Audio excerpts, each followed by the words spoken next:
Bonsoir. Bonsoir. Je m'appelle Jocelyn, j'ai 16 ans et je vais vous parler de la transition démographique. Je comprends votre excitation.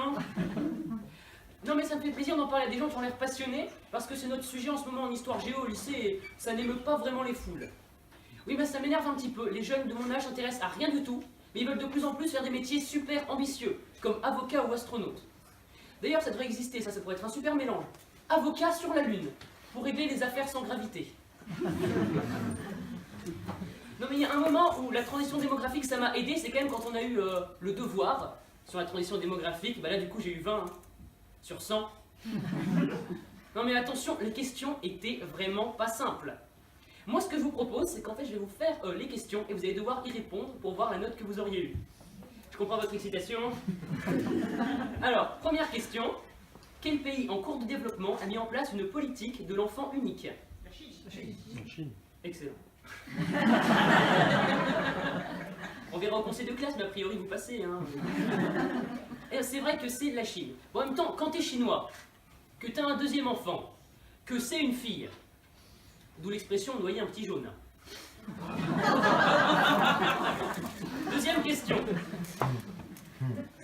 Quel pays fortement développé fait face à une forte natalité? Oui, car il faut savoir qu'en moyenne, en général, les pays développés ont une faible natalité, notamment due aux moyens de contraception et aux lois en faveur de l'avortement. Je comprends votre excitation.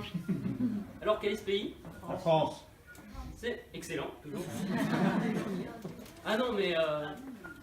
Non, des enfants, il y en a partout. En France, il y en a partout, des enfants. Bon, après, il y a des endroits où vous me direz c'est plus logique de trouver des enfants que d'autres endroits. Tu vas dans un parc, tu vois des enfants, tu n'es pas surpris. Tu vas dans une école, tu vois des enfants, tu n'es pas surpris. Tu vas chez Jean-Luc Lahaye.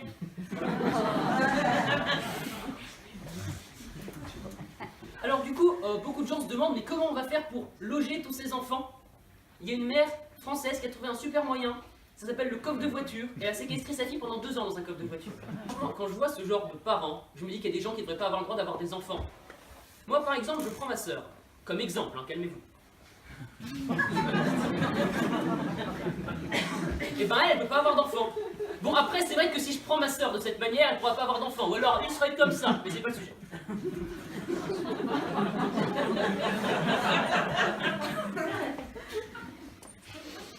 J'ai oublié mon texte, donc je vais marcher de manière théâtrale pour faire genre je m'en rappelle. On peut pas souffler, hein. Non, mais vous inquiétez pas, madame. Ça va revenir. En fait, c'est revenu, mais je cherche un moyen d'intégrer de manière spontanée dans la suite du sketch. Non, mais bon. En fait, le problème avec ma soeur, c'est elle est pas stérile, elle a pas une maladie, mais elle est moche, quoi. Ça, le... Oh, les boutons, c'est une... Ah, c'est horrible. Oh, vous vous dites, oh, il abuse. Non, j'abuse pas. À partir du moment où tu peux lire en braille sur son front, je suis acnéique, c'est qu'il y a un problème.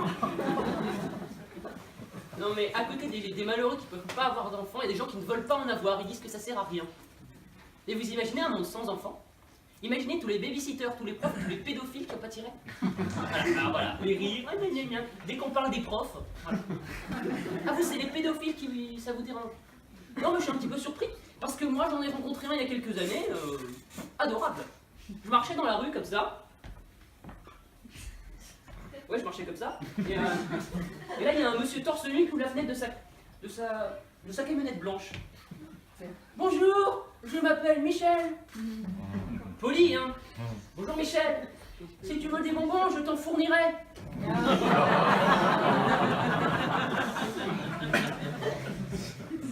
Adorable. Et ces bonbons étaient délicieux. Alors le petit problème avec les pédophiles, ça me chafouine un petit peu, ils n'ont pas trop le sens de l'orientation. Le mec, il me propose de me ramener chez moi, je lui donne mon adresse, je me retrouve dans une cave en Belgique. Je dis, oh, c'est bon. Alors, je terminerai... tais-toi. J'étais dans mon truc, là ça y est, Paris a gagné, mais un survêt, ils se sont plus, donc tu te trouves.